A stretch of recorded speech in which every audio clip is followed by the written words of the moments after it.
Hello students, welcome to my channel. कैसे हैं आप लोग? कैसे चल रही है आपकी स्टडीज़? अगर आपको किसी भी टॉपिक में डाउट है या कोई भी ऐसा टॉपिक है जो आप लोग पढ़ना चाहते हैं तो प्लीज़ मेरे कमेंट सेक्शन में मुझे बता दीजिएगा। मैं उस टॉपिक पे ज़रूर वीडियो बनाऊंगी। आज जो टॉपिक हम पढ़ने वाले हैं बहुत इंपॉर्टेंट टॉपिक है आपके एग्जाम पॉइंट ऑफ व्यू से। तो आज का हम स्टार्ट करते हैं। आज हम पढ़ेंगे रिएक्शंस पढ़ रहे हैं हम एल्कोहल की।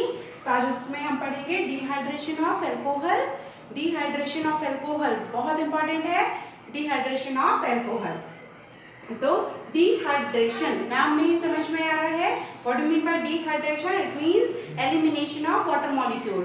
वाटर मॉलिक्यूल का बाहर निकलना ही क्या कहलाता है? डिहाइड्रेशन। तो वही हम पढ़ेंगे अल्कोहल्स का डिहाइड्रेशन।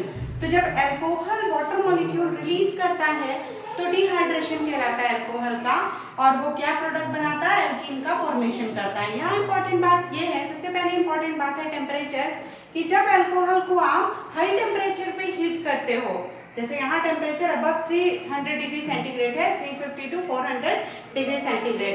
तो यहाँ एक सबसे इंपॉर्टेंट चीज है टेम्परेचर जो है वो हाई होना चाहिए, हाई टेम्परेचर होना चाहिए। दूसरी इंपॉर्टेंट चीज यहाँ पर ये है कि ये किसी भी एसिड का प्रेजेंस यहाँ पर बहुत जरूरी है, जैसे कि कंसंट्रेटेड एसिड, जैसे कि H2SO4 यानी सल्फ्यूरिक एसिड और फास्फोरिक एसिड, किसी भी एसिड का प्रेजेंस जरूरी है। और next important thing is high temperature. तो दो इंपॉर्टेंट चीज यहाँ पे है। First one is of presence of acid and second one is of high temperature.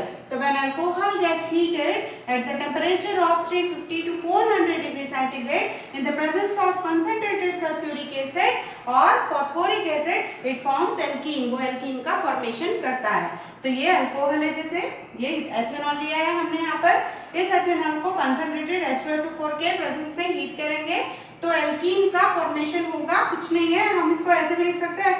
Ethanol का फॉर्मूला है CH3CH2OH, तो उसको मैं CH और H ऐसे भी लिखूं, एक ही बात है। तो यहाँ से क्या एलिमिनेट हो रहा है? वाटर मॉलिक्यूल जो है वो एलिमिनेट हो जाएगा और एल्कीन का फॉर्मेशन होगा।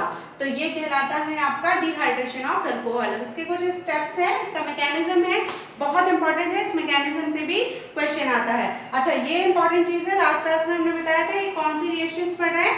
वाली रिएक्शंस पढ़ रहे हैं जिसमें हाइड्रोक्सिल ग्रुप, इट मींस ये वाला बॉन्ड जो है वो क्या होता है? ब्रेक होता है। तो अब हम इसमें मैकेनिज्म देखते हैं। तो पहले तो जो एसिड होगा उसका क्या रोल है यहाँ पर? मान लो हमने सल्फ्यूरिक एसिड लिया है, तो सल्फ्यूरिक एसिड कैसे ब्रेक होगा? एसिड है, H+ आयन देगा और HSO4 इट मींस बाइसल्फेट का आयन आयन देगा। अब पहला स्टेप है यहाँ पर formation of protonated alcohol. Alcohol का प्रोटोनेशन। प्रोटोनेशन क्या होता है मैंने अपने पहले की वीडियोस में भी बताया है कि प्रोटोनेशन क्या है। तो सबसे पहले प्रोटोनेशन होगा। तो हम एथेनॉल का एग्जांपल ले रहे हैं यहाँ पे। ये एथेनॉल का मॉलिक्यूल है, ये ऑक्सीजन है, OH है, हाइड्रोक्सिल ग्रुप वाला। अल्कोहल का ऑक्सीजन है, इसके पास दो लोन पेयर हैं। तो एसिड का जो प्रोटॉन होगा, यहाँ एसिड का क्या रोल है ये भी आपको समझ में आएगा। Why acid is important in dehydration of alcohol. तो ये H+ आयन है, इट मींस डेफिशिएंसी है इलेक्ट्रॉन की। तो सबसे पहले ये जो ऑक्सीजन है हाइड्रोक्सिल ग्रुप का, वो क्या करेगा? इसको डोनेट कर देगा इलेक्ट्रॉन और इसके साथ अटैच हो जाएगा। यहाँ पर देखो मैंने ये अटैच कर दिया है, ये H+ आयन यहाँ पर अटैच हो गया। अब इसके पास दो लोन पेयर थे, उसमें से एक जो है इसने प्रोटॉन को डोनेट कर दिया, इसलिए यहाँ पर कौन सा साइन आया? ऑक्सीजन पर पॉजिटिव चार्ज आया। अब प्रोटॉन यहाँ जाकर ऐड हो रहा है अल्कोहल मॉलिक्यूल में, इसीलिए ये कहलाता है प्रोटोनेशन ऑफ एल्कोहल। और यहाँ पर ये क्या बन गया? प्रोटोनेटेड इथेनॉल बन गया। अल्कोहल कौन सा लिया हमने? इथेनॉल, इसलिए ये कहलाएगा प्रोटोनेशन ऑफ इथेनॉल। इथेनॉल का प्रोटोनेशन कहलाएगा। अब अगला स्टेप जो है बहुत सिंपल सा स्टेप है। अब यहाँ पर अगर आप देखोगे तो ये मैंने अपने पहले के वीडियोस में भी बताया है कि ये H2O दिख रहा है, वाटर मॉलिक्यूल यहाँ पे बना हुआ। अब ये बहुत अच्छा क्या बन गया? लिविंग ग्रुप बन गया। ये भी बताया है मैंने लिविंग ग्रुप क्या होते हैं। तो ये बहुत अच्छा लिविंग ग्रुप बन गया है यहाँ से। अब नेक्स्ट स्टेप में क्या होगा? Formation of carbocation. Leaving group मतलब समझ में आ रहा है? लिविंग ग्रुप जो जल्दी वहां से हट जाएगा, एलिमिनेट हो जाएगा, वहां से बाहर निकल जाएगा। तो अब क्या होगा? ये ऑक्सीजन के पास क्या है? इलेक्ट्रॉन की डेफिशिएंसी है। ये वाला बॉन्ड अगर यहाँ ट्रांसफर कर देते हैं इस बॉन्ड के इलेक्ट्रॉन्स को, तो ये एक न्यूट्रल मॉलिक्यूल, वाटर मॉलिक्यूल जो होगा यहाँ से एलिमिनेट हो जाएगा। ये वाटर यहाँ से बाहर निकल गया। ओके, अब यहाँ पर क्या हो गया? सबसे इंपॉर्टेंट चीज, किसका फॉर्मेशन हो गया? कौन सा इंटरमीडिएट बना है यहाँ पर? कार्बोकैटायन का फॉर्मेशन हो गया है यहाँ पर। ओके, बन गया यहाँ पर कार्बोकैटायन।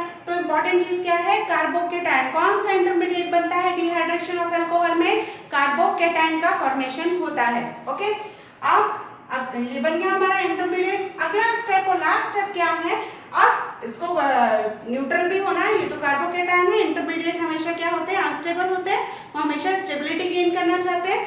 तो अब ये क्या करेगा, ये रीअरेंजमेंट करेगा, तो इससे ये क्या करेगा, एलिमिनेशन करेगा, एलिमिनेशन ऑफ प्रोटॉन, एक प्रोटॉन को एलिमिनेट करेगा और एल्कीन का फॉर्मेशन करेगा।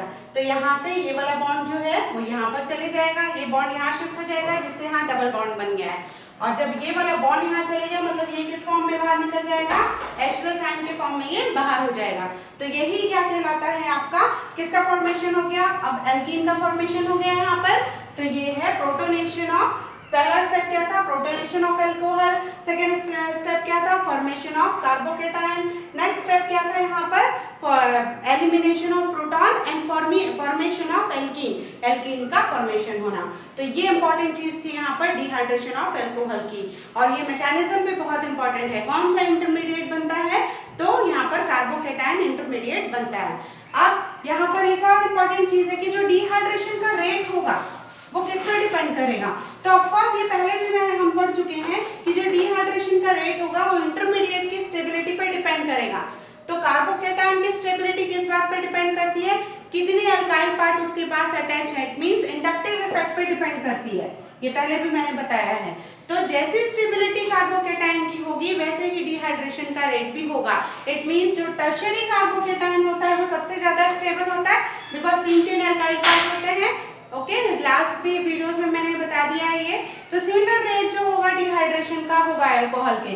तो सबसे ज्यादा डिहाइड्रेशन के लिए रेट किसका होगा, डिहाइड्रेशन का, अल्कोहल के। तो टर्शियरी जो अल्कोहल होगा उसका, उसके बाद जो सेकेंडरी अल्कोहल होगा उसका, उसके बाद जो सबसे लीस्ट डिहाइड्रेशन का रेट जो होगा वो प्राइमरी अल्कोहल जो होगा उसका होगा। तो सबसे फास्ट डिहाइड्रेशन कौन करेंगे, जो टर्शियरी है, फिर सेकेंडरी, फिर प्राइमरी। तो ये था डिहाइड्रेशन ऑफ अल्कोहल जो बहुत इंपॉर्टेंट है। बाकी की जो रिएक्शंस है वो हम अपनी नेक्स्ट क्लास में देखेंगे। आज के लिए थैंक यू।